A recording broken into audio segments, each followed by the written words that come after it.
a little clearer. So I'm just gonna type it in here. Yeah, so half human. So there. So Alfred says Naga is half human, half snake. Is that correct? Yes po. Okay, so let's put our ano. So we know the Bakunawa, that is the eater of the moon. So Halia is supposed to be that's One of the 7 moons po. okay, one of the seven moons. And the Naga, those are the mermaids, yes? Yes, they're like mermaids po. So mermaids, these are the Oh no, the Magandara is the mermaids, and then the okay, Naga is the half serpent. Magindara, and then these are the okay, so these are the The mermaids, mermaids, yes po. and then the Naga are the half serpents. Okay, so the way the story goes, the way I remember it, or the way I would interpret it, is you have Halia. So we have Halia, and she comes down every night, and her Mm-hmm. goal is to protect the fishermen. Am I correct? Yes po. Yeah, so Yes she po. protects the fishermen because the Magindara lured the fishermen in. Am I correct? Yes po. Okay. And then while she was so Halia now has her git, her musical instrument. So you can just Mm-hmm. imagine Halia in the trees, and then she's singing ganyan sa ilalim ng ganyan. So she's singing Yes that. po. And then there were may nakikikaraoke sa kanya. There were like these beings who were like singing along. And then Um, she looks yeah po. down, and then there's this other being who's singing with her. Am I correct? Yes po. Who is that? That is Oriole po. That's the Naga. Yes po. Okay, So so Naga is like the species. just for context, is this he, she, She po. non-gendered, and both of them are she, Halia and Yes. okay. So Halia plays the instrument, Naga appears, and then Halia goes, "Oh, it's a Naga. How strange." And then it's a strange thing, but then eventually the strangers become friends, and then friends become lovers. Am I correct there? Yes po. Okay, and then what happens was um, there's a set of pages there where Halia starts to ask questions. Is the nature of the questions? So so it's like it's like kind of doubting if Oriole's love is really like true, because Because you know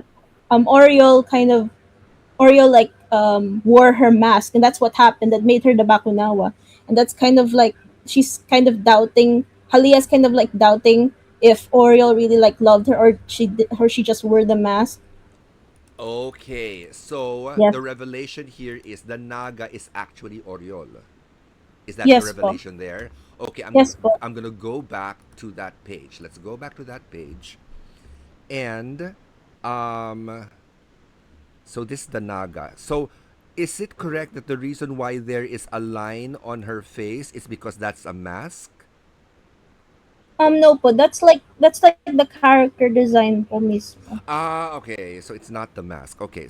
Mhm. Um so here It's we have them further down. yeah, we have them singing, etc., loving. And then over here what's going on here on the left side? So Oriole po was like singing, I suppose, like about how her would like fall in the hands of the 7 moons. Okay. Yes po. So she kind of like have her own sorrows po. Okay. Uh and then so what is this?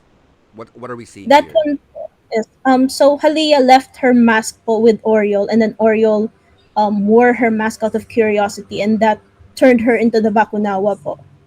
Okay. So, that's the thing. Because right now, there are not many words in here. Visually, we're not really sure what's going on. So that's one of the main Mhm. things that's the one of the main things I guess that's preventing comprehension when it comes to your story is like the imagery itself. in the visual storytelling, making it clear exactly what's going on. So it not just involves the figures that we're seeing. It's also in the way it's colored. So, for example, Mhm. there are events here na in order for things to be really clear, we need contrast. We need a lot of contrast. So when I'm looking at, for example, a panel like this, the character is kind of like buried in the color. Merong mga ganyan eh. So we have this. So here in this area, so I assume that this is the Bakunawa, right? Yes po. This is the Bakunawa. My question when I saw this, because right now I have, okay, Halia is here, and then when we get to this place, she has her weapon. She's telling a story of forbidden love, etc., etc. And we have now the Bakunawa over here on the left. Parang it's not clear at this point um, I believe this is a spread, di ba? So may spread ito kasi may bilog Yes. ka dito, half moon. She steps into the Opo. water. Is this stepping into the water? Is she stepping into or no? Yes, she's stepping on the water po. Oh, she is stepping into or on? On the water po. On the water. And this is what? What is this? This That's the Bakunawa po. is the Bakunawa. And then it, okay. So now the question is, yon. So because in your text, 'di ba? In your text, she's talking about, oh, I met this cute naga, and we hit it off, we fell in love, ganyan. And then I'm questioning you eventually, totoo ba yung love mo, ganyan? And then I decided, no, Mm. parang di ba ganyan. But then in the background, we have these images of Bakunawa. And we only in the rest of the story there's no reference. Actually in the entire thing, hindi Okay masyadong po. nabanggit si Bakunawa and the importance of the Bakunawa in this story. So kaya nagkakaroon ako ng parang is there I'm missing something here. I'm missing something, and kaya parang parang hindi siya nabubuo the way you intended. So right now that you're telling me that it's intertwined with the ano of the Bakunawa, it's a lot more interesting the way that you told it to me. Hindi lang siya nag-register. Um, so, uh, so yun lang. So kailangan lang klaruhin yon. And so I'm gonna go first to the other comments. Okay. So my comments now are based on my basic understanding. So right now you told me a lot of new details, so that adds another layer of context. Pero right now, here are my comments. So um, is the main character a moon? The answer is yes. One of the seven moons, yes. And then, why did the main character say, "Yet your loving voice rang in my ears as it sang to the moon"? So when the main character says, "sang to the moon," sang to me, or sang to one of the other seven moons? Sank to the moon, so like that's referring to her, Halia. Ayun. Yeah. So, right now kasi, she says, why did yet your loving voice rang in my ears, as it sang to the moon. 'Di ba? Parang, it feels like you're singing to me, and I hear your voice, it rings in my ears, as it sang to, not to me, but to the moon.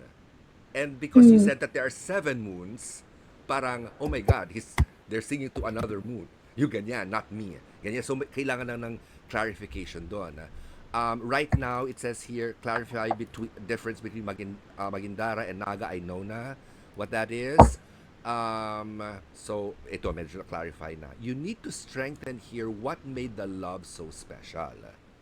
Why did Halia fall in love in the first place? So, right now, it's like nag-fall in love because the Naga was there. Parang Dahil nandyan siya, love kita. Ganun ba yung dating niya? So basically, so like Oriole has like an enchanting voice po kasi. That's why like she fell in love with her. And that because she plays musical instruments, they would like, have duets, ganun po. Okay, so it's okay. So who has the enchanting voice? It is Oriole po who's the Naga. Si Oriol. Pero ayun, so is Halia aware of that power, the enchanting voice? Yes po. Oh, she is. So that adds another layer of of intrigue na parang Mm. I know na magandang boses mo. Tapos sing-sing ka sa akin, ganyan. Are you seducing me? Were you seducing me? Yung ganyan. Yes Ah, po. That's why she was like doubting Oriole if her love was really true. Oo, pero yun nga, pero kasi kung alam ko, for example, yan, so kung halimbawa may lumapit sa akin na lalaki na alam kong gwapo, ganyan, halimbawa, tapos nag-ano siya, sweet talk siya sa akin, ganyan. Yung parang, in my head, I'm like, you're just bullshitting me, ganyan. Pero, di ba? Parang, Opo. alam mo na ginagago mo ako, gago, ganyan. Pero, so, what now would make me fall in love beyond the voice? So, so that's the question now, na parang alam ni Halia na, leche to ganyan. Parang inaano ako nitong gagong to, ganyan. So, pero nafo-fall pa rin ako. 'Di ba? So, eventually, if there was no other reason, 'di ba? For example, yung nga, nadala lang siya sa bosses. Parang eventually, bakit siya magda-doubt? 'Di ba? Bakit ako magda-doubt Mm. sa alam ko naman na ginagago mo lang ako from the very beginning. Ganyan. There must be something that would make Halia say, that would make doubt. So, it's like halimbawa, let's go back to the example of the guy, the sweet talking guy. Alam ko sweet talker ka, so that won't work for me. Sorry dude, ganyan. Sorry bro, ganon. And then, biglang may ginawa siyang extraordinary.